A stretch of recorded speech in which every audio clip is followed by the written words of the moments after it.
মৌরি বাটা দিয়ে পনির একটা অদ্ভুত ভালো রেসিপি। মৌরি জলে ভিজিয়ে শিলনোড়াতে বেটে এর মশলাটা তৈরি হয়। অনেকে বলবে যে পনির কেন, ছানা কেন না। এই রেসিপিটা কিন্তু অনেক পুরনো একটা রান্নার বই থেকে নেওয়া।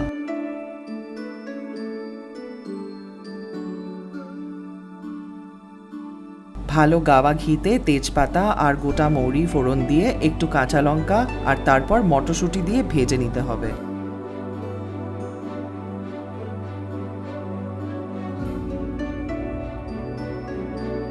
তারপর 1 কাপ দুধে একটু ময়দা গুলে খুব ধীমে আঁচে দুধটাকে দিয়ে দিতে হবে। মনে রাখবেন দুধটা যেন হালকা গরম হয়।